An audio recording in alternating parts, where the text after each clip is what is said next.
السلام علیکم ناظرین کرام، میں محسن شبیر ہوں اور آپ دیکھ رہے ہیں میرا یوٹیوب اور فیس بک چینل محسن شبیر۔ ناظرین کرام، شکر گزار ہوں کہ آپ نے میری ویڈیو دیکھنے کے لیے اپنا قیمتی وقت نکالا۔ اچھا جی، جو اسحاق ڈار صاحب ہیں، آج جو بات ہوگی وہ اسحاق ڈار صاحب پہ ہوگی، اور جو وہ میک ملک والا معاملہ ہے، پیج خریدنے والا، کہ جو جہانگیر ترین صاحب ہیں انہوں نے پیج خریدا، یا جو بھی معاملہ ہے اس پہ بھی ایک تفصیل کے ساتھ موقف پیش کروں گا۔ اور اس کے بعد جو ایک نواں کٹا کھلا ہے، نیا موڑ آیا، وہ یہ ہے کہ اسحاق ڈار صاحب جو ہیں، ٹھیک ہے، وہ تھک چکے ہیں۔ جو ان کے چاہت ہے نا وزیر خزانہ بن کے ملک پاکستان کو ترقی کی طرف راغب کرنا، یا ملک کو اوپر لے کے جانا، انہوں نے چاہ انہوں پورے ہو گئے۔ وہ ایک صاحب ہے کہنا میری بات ہوگی، اس پہ بھی بات ہوگی۔ اور جو فردوس آصی کوان صاحب ہیں، جو کہ مشترکہ جو کہ سابقہ رہنما رہ چکی ہیں پاکستان تحریک انصاف کی، اور اب اس وقت موجودہ دور میں وہ استحکام پاکستان کی سینئر کارکن ہے، سینئر رہنما ہیں۔ انہوں نے جو بشرا بی بی کے بارے میں کہا کہ جی بشرا بی بی بنی گالا میں کیا کرتی تھی، یہ کرتی تھی، وہ کرتی تھی، اس پہ بھی بات ہوگی۔ اچھا جی ناظرین کرام، جو ایک نیو ڈیولپمنٹ ہوئی ہے نا، ایک نیو خوشخبری آئی ہے، وہ یہ ہے کہ جو سرکاری ملازمین ہیں ان کی تنخواہیں بڑھا دی گئی ہیں۔ یہ بڑی اچھی بات ہے، اپریشیٹ کرنا چاہیے، انہوں نے اچھا کام کیا ہے۔ اس معاملے پہ جو اسحاق ڈار صاحب ہیں، ملک پاکستان کے وزیر خزانہ ہیں، انہوں نے 20% ڈیولپ کرنے کا اس پروجیکٹ پہ لگانے کا فیصلہ کیا، جبکہ پاکستان پیپل پارٹی نے بلاول بھٹو زرداری کی جو جماعت ہے، ٹھیک ہے، انہوں نے اس پروجیکٹ پہ انہوں نے اپنا 50% تک لگانے کا کہا تھا، اور اینڈ پہ آ کے وزیر اعظم پاکستان جناب شہباز شریف صاحب نے اس پروجیکٹ پہ 35% لگا کر اس کام کو ختم کیا۔ ناظرین، اس میں جو تاجر ہیں، اس بجٹ میں تاجروں کو جو موقف پیش سامنے آیا، اظہار خیال انہوں نے کیا، انہوں نے کہا اس میں کوئی ریڈ میپ نہیں دکھایا گیا اس بجٹ میں، کو ملک کہ پاکستان کو ترقی کی راہ کی طرف کیسے ہم اس کو راغب کر سکتے ہیں، اس میں ایسا انہوں نے کچھ نہیں دکھایا، نہ کچھ سین ہوا ہے اس طرح کا۔ اچھا، لاہور چیمبر آف کامرس کے صدر جو ہیں کاشف انور صاحب نے مشکل وقت میں اچھا بجٹ قرار دیتے ہوئے کہا ہے کہ صدر چیمبر آف کامرس جو ہیں انہوں نے اس بجٹ کو مسترد کر دیا ہے، اور کئی مقام کے صدر اعجاز فرید نے کہا ہے کہ اس بجٹ میں بزنس کمیونٹی کی کوئی تجاویز شامل نہیں کی گئی، اور اس سب کے اندر کراچی کے تاجروں نے کہا ہے کہ I T sector imports per duty free مذاق ہے، کم از کم 10% ٹیکس چھوڑ دینا چاہیے تھا۔ اس وقت وہ بھی پریشان ہیں، اور تاجروں نے یہ بھی کہا ہے کہ اس میں مہنگائی قابو پانے کا کوئی حل نہیں بتایا گیا۔ اس میں جو بھی تحقیقات تھی میں نے وہ آپ کے سامنے رکھ دی ہے۔ اس معاملے پہ جو اسحاق ڈار صاحب انہوں نے جو اپنا موقف پیش کیا، اظہار خیال پیش کیا، انہوں نے کہا کہ میں 25 سالوں سے IMF سے ڈیل کر رہا ہوں، انہوں نے کبھی اتنی تاخیر نہیں کی ہے، یہ سب کچھ جو ہے پولیٹیکل معاملات کی وجہ سے کر رہے ہیں۔ اسحاق ڈار صاحب نے اپنی جو خوبیاں تھی، خامیاں تھی، کمیاں تھی، وہ چھپائی ہیں، اور سارا معاملہ جی IMF پہ ڈال دیا ہے، ٹھیک ہے، اس میں سارا قصور IMF کا ہے۔ انہوں نے مزید کہا کہ ہم نے $4 ارب کا بندوبست کر لیا تھا، IMF مزید $2 ارب کی فائننسنگ کا بندوبست کرنے کا کہہ رہا ہے۔ انہوں نے کہا کہ ہم نے ختم ہونے والے سال میں ادائیگیوں کا ہر وعدہ پورا کیا تھا، $5.5 ملین کمرشل بینکوں کو واپس کیے، فروری میں 9واں ریویو مکمل ہونا چاہیے تھا۔ اچھا یہ وزیر خزانہ جو ہمارے پاکستان کے وزیر خزانہ اسحاق ڈار صاحب نے، انہوں نے ایک اور بات کی ہے، بڑی انٹرسٹنگ بات کی ہے۔ انہوں نے کہا ہے کہ ملک ڈیفالٹ نہیں ہوگا، ٹھیک ہے، جو ریڈ مینجمنٹ والے ہیں نا، وہ جھوٹی خبریں دے رہے ہیں، وہ ان خبروں سے باز لیں۔ ان میں جو انہوں نے جنوں پہ الزام لگایا وہ ہے شاہد خان عباسی صاحب، ان سے مراد، اور مفتہ اسماعیل صاحب، جو ان کے گزشتہ یا سابقہ وزراء رہ چکے ہیں یا ان کے رہنما رہ چکے ہیں۔ ان میں انہوں نے ان کو ٹارگٹ کیا کہ وہ اس طرح کی فیک خبریں یا جھوٹی نیوز پھیلانی بند کریں، اور اچھی خبروں کی طرف عوام کو لے کر جائیں، اچھی خبروں کی طرف متوجہ کریں۔ انہوں نے مزید کہا کہ ٹیکس وصولیوں کا ہدف 7200 ارب سے بڑھا کر 9200 ارب تک رکھ دیا گیا ہے، یہ ہدف حاصل کریں گے۔ اچھا یہ ہدف کی جو بات ہے، اس میں آپ 92 تو کیا 9200 تو کیا 92,000 بھی رکھ لیں، خیر دعا ہے کہ آپ اس ہدف کو پورا کریں۔ انہوں نے مزید کہا کہ پیٹرولیم کی مصنوعات کا عوام پر بہت بوجھ پڑا ہے، اس کو مزید نہیں بڑھایا جائے گا۔ مطلب جو اب پیٹرولیم مصنوعات کی قیمتیں ہیں ان میں اضافہ نہیں ہوگا، مطلب اب وہ بہتری کی طرف لائی جائیں گی۔ بقول وزیر خزانہ اسحاق ڈار صاحب کی اب ہم انشاءاللہ ملک کو ڈیولپ کریں گے اور اچھی طرح سے انشاءاللہ کام ہوگا۔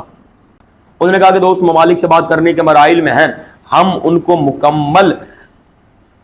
پیسے واپس کریں گے، مگر قرض واپسی کا دورانیہ مزید بڑھائے جانے پر مذاکرات بھی کریں گے۔ اچھا، انہوں نے ایک اور بات کی، مطلب جو میں نے پہلے بتائی، انہوں نے مزید کہا کہ 25 سالوں سے میں IMF سے ڈیل کر رہا ہوں، انہوں نے کبھی اتنی تاخیر نہیں کی ہے، یہ میرے ساتھ انہوں نے پہلی دفعہ کیا ہے، پتہ نہیں کیا وجوہات ہیں، انشاءاللہ وہ بھی تھوڑے دنوں سامنے آ جائیں گی۔ اچھا، وہ نا گزشتہ روز ایک نا انٹرویو دے رہے تھے، ٹھیک ہے، نیوز چینل والوں کو، نیشنل نیوز ٹی وی والوں کو انٹرویو دے رہے تھے۔ انہوں نے جو انٹرویو دیا نا اس میں انہوں نے اس طرح کی باتیں کی جن پہ غور و فکر کرنا چاہیے۔ مطلب ان سے یہ ظاہر ہو رہا ہے کہ اسحاق ڈار صاحب جو ہے نا وہ ایک اس وقت کمزور پڑ چکے ہیں، مطلب تھک چکے ہیں، ان سے اب مطلب نا جو کچھ نہیں ہونے والا، جو ان کا چاہ تھا نا وہ پورا ہو چکا ہے۔ آگے میں مزید معلومات آپ کے سامنے رکھتا ہوں۔ انہوں نے انٹرویو دیتے ہوئے کہا کہ 12 اگست 2023 کو بحیثیت وزیر خزانہ پاکستان میں چارج چھوڑ دوں گا، مطلب جو وزارت ہے ان کی، جو عہدہ ہے ان کے پاس، وہ چھوڑ دوں گا۔ اس کی وجہ انہوں نے بتایا کہ حکومت کی مدت ختم ہونے والی ہے۔ اس میں جو انہوں نے معلومات ہمیں فراہم کی ہے ذرائع کے مطابق، جو انہوں نے انٹرویو دیا اس میں جو بات سوچنے والی ہے اور جو ان کا مقصد ہے، مطلب جو ان کا مطلب تھا اس انٹرویو میں، انہوں نے اس کے مطابق یہ انہوں نے کہا ہے کہ 12 اگست کو میں وزیر خزانہ کے عہدہ سے استعفیٰ دوں گا اور 13 اگست کو وہ مطلب وزیر خزانہ ملک پاکستان کے نہیں ہوں گے، ایک طرف سے وہ چھوڑ چکے ہوں گے۔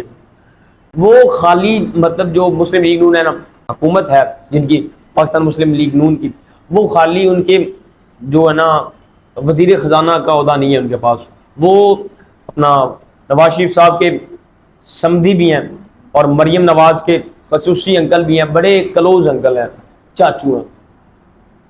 وہ خالی جو خزانہ وزیر خزانہ کا عہدہ نہیں سنبھال رہے، ان پہ جو مطلب ایک دفعہ آپ کہہ رہے ہیں کہ نا اب جو نواز شریف صاحب ہے وہ باہر بیٹھے ہوئے ہیں، اور اس وقت جو مسلم لیگ نون کا چہرہ ہے نا وہ اسحاق ڈار صاحب ہے۔ اس وقت ساری جو نا ایک دفعہ آپ کہہ لیں کہ ایک دایاں بازو نہیں بلکہ مکمل جو نا داڑھ ہے، جسم ہے، وہ نون لیگ کا، وہ اسحاق ڈار صاحب ہیں اس وقت جو مین ہیڈ ہیں، ٹھیک ہے۔ وزیر اعظم پاکستان جو اس وقت ہیں جناب شہباز شریف صاحب کے بعد اب مزید جو مطلب جن پہ جو ذمہ داریاں عائد ہیں وہ اسحاق ڈار صاحب ہیں۔ اس میں انہوں نے مزید باتیں کی جو اس کا مقصد نکل سکتا ہے، جو انہوں نے مطلب 12 اگست کو چھوڑنے کا کہا، اس کے بعد انہوں کو پتا تھا کہ جو نظام اگلا لگنا ہے، اگلے جو چیف جسٹس صاحب ہیں، حکومت ختم ہوتی ہے کہ نہیں ہوتی یا مزید اس کو ڈیلے کر دیں گے، جس طرح سے شہباز شریف صاحب پچھلے 1.5 سال سے، ٹھیک ہے، آئین کی ماں بہن ایک کر رہے ہیں، ہمارے ملک پاکستان کے وزیر اعظم ہیں جو، ٹھیک ہے، ایک نا چنگم کی طرح چمڑے ہوئے ہیں، اور چنگم جو مطلب سر پہ چمٹ جاتی ہے نا اس کو اتارنا بڑا مشکل ہوتا ہے، وہ نا بڑی مشکل سے اتارا جاتا ہے، اور جب اس کو اتارتے ہیں نا اس کے ارد گرد بہت گند پھیلتا ہے۔ اس کے بارے میں انہوں نے کہا ہو سکتا ہے اس میں جو انہوں نے بیان دیا اسحاق ڈار صاحب نے کہ میں 12 اگست کو وزیر خزانہ کے عہدے سے استعفیٰ دے دوں گا، ہو سکتا ہے اس میں کوئی راز سی بات ہو، یا ملک پاکستان کی ترقی کے لیے بات کی گئی ہو، یا اعلیٰ مقصد کے لیے انہوں نے بات کی ہو۔ خیر جو بھی ہے اللہ تعالیٰ اس کو بہتر جانتے ہیں۔ انہوں نے کہا کہ حکومت ختم ہو نہ ہو انشاءاللہ میں 12 اگست کو اس وزیر خزانہ کی عہدے سے استعفیٰ دے کر سائڈ پہ ہو جاؤں گا۔ ان کو پتا ہے کہ اگلے مطلب جو آگے نظام ہونا ہے وہ ملک پاکستان کا اور شاید خراب ہو جائے یا جو بھی ہو جائے، کیونکہ اگلے چیف جسٹس صاحب بھی بدل سکتے ہیں، ان کی مدت ختم ہونے والی ہے، جو اگلے چیف جسٹس صاحب ہیں، ٹھیک ہے، قاضی فائز عیسیٰ صاحب وہ بن سکتے ہیں یا جو بھی ہوگا۔ خیر اللہ تعالیٰ ہمارے ملک پاکستان کے حالات بہتر کرے۔ حضرات اکرام، جو اس وقت فردوس عاشق اوان صاحبہ کی جو باتیں سامنے آ رہی ہیں، اس وقت وہ استحکام پاکستان کی مزید مطلب نا بلندیوں کو چھو رہی ہیں۔ اس وقت وہ مین ہیڈ ہیں، مین رہنما ہیں استحکام پاکستان کی۔ انہوں نے جو باتیں کی جو میں نے شروع میں سے آپ کو بتایا کہ تفصیلات کے ساتھ ان پہ بات کروں گا، انہوں نے گزشتہ روز ایک نا نجی ٹیلی ویژن مطلب نا نیشنل ٹی وی پہ ایک انٹرویو دیتے ہوئے جو باتیں کی کہ جی جو بشرا بی بی ہیں عمران خان صاحب کی اہلیہ ہیں کہ وہ بنی گالہ میں کیا کرتی تھی جب ان کو یہ شکایت لگائے گی، وہ ہوا یہ ہوا جو ہوا، وہ آپ ذرا پہلے ریکارڈنگ سنیں ان کی، اس کے بعد آگے جو میک ملک والا معاملہ ہے نا پیج والا، ٹھیک ہے، اس پہ بھی آپ کو میں بتاؤں۔ قاسم کے ابا انوسنٹ اس حوالے سے ہوئے کہ وہ اس سیٹ پہ چلے گئے،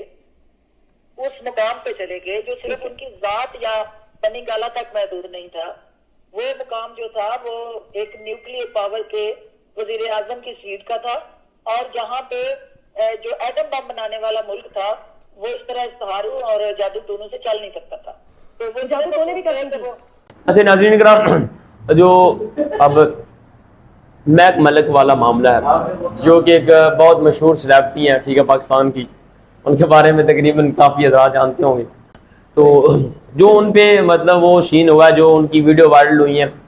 استحکام پاکستان والا سین ہے ہوا ہے، اس کے بارے میں آپ کو بتاتا ہوں کہ وہ ایک پیج تھا جس کا نام تھا میک ملک فینز، ٹھیک ہے، اس کو مطلب کچھ عرصہ پہلے 2016 یا 17 میں بنایا گیا، اس کے بعد اس کو ایک اور اپنا ٹی وی چینل والوں نے خریدا، اور اس کے بعد جو استحکام پاکستان والے ہیں انہوں نے خریدا، استحکام پاکستان والوں نے، اس پہ جو الزام لگا ہے اس کے بارے میں بتاتا ہوں کہ اس جو پیج ہے اس کے کوئی لاکھوں میں فالوور تھے، اور اس کو تخلیق اس کو خرید کرنا، اس کے نام یا پتہ سب کچھ ڈیٹیلز ہے نا جو چینج کر کے استحکام پاکستان والوں نے اپنے نام کا وہ پیج بنا لیا، جو یہ خبر ہے۔ تو جو پی ٹی اپنا استحکام پاکستان والے ہیں نا، جہانگیر ترین صاحب، انہوں نے جو اس معاملے پہ بیان دیا نا، انہوں نے کہا ہے کہ یہ سب جھوٹ ہے، فیک ہے، یہ ہمارا اس طرح کا کوئی پیج نہیں ہے یا جو بھی ہے، خیر اس کو یہ کسی نے ایسی شرارت کی ہے، ایز اے شرارت کے طور پر اس نے یہ خود ہی بنایا ہے، ہمارا ابھی تک کوئی آفیشیل پیج نہیں بنا سوشل میڈیا پہ۔ اچھا جی، جو استحکام پاکستان والے ہیں انہوں نے جو باتیں شیئر کی، ٹھیک ہے، ایک نا سرکاری نیوز بنا کے ایک دی مختلف ٹی وی چینلز والوں کو، ٹھیک ہے، الیکٹرانک میڈیا والوں کو، کہ جی جہانگیر ترین صاحب کی جو یہ استحکام پاکستان ہے اس کو لوگوں نے بڑا اپریشیٹ کیا ہے، وہ ٹرینڈنگ میں ہے اس وقت، نمبر 1 پہ ہے، یہ ہے وہ ہے، اس کے لیے بڑی باتیں بنی ہے، ٹھیک ہے۔ وہ ان کے بارے میں نے کہا کہ جی 150 لائک آئے ہیں پہلی پوسٹ پہ، اتنے ہزار کامنٹ آئے ہیں، اتنے لوگوں نے شیئر کیا تھا، تو میں نے آپ کو کہنا تھا کہ وہ ذرا غور سے دیکھیے تو صحیح، اس پہ 88,000 لوگوں نے ہاں والے مجھے بھیجے ہوئے ہیں، اور جو کامنٹس میں اگر آپ کو کامنٹ پڑھنے کی توفیق ہو تو آپ کامنٹ میں جا کے دیکھیں لوگوں نے کیا وہاں پر بہن قوالی کی ہوئی ہے، ہنس رہے ہیں، جو انہوں نے کامنٹس پڑھے ہیں آپ ذرا خود پڑھیں، مجھے تو بتانے میں شرم آ رہی ہے۔ ناظرین کرام، اب جو پرویز خٹک صاحب ہیں ان کو بھی آفر ہوئی، استحکام پاکستان والوں نے آفر کی کہ جی آپ ہماری طرف آئیں۔ پرویز خٹک صاحب نے سیدھا صاف منع کر دیا، نہ کر دی، انہوں نے کہا کہ میں بھی بریک لینا چاہتا ہوں سیاست سے، انہوں نے کہا کہ اس طرح کی بریک نہیں لینا چاہ رہا کہ جس طرح فواد چودھری صاحب نے 3 سے 4 دن والی لی، یا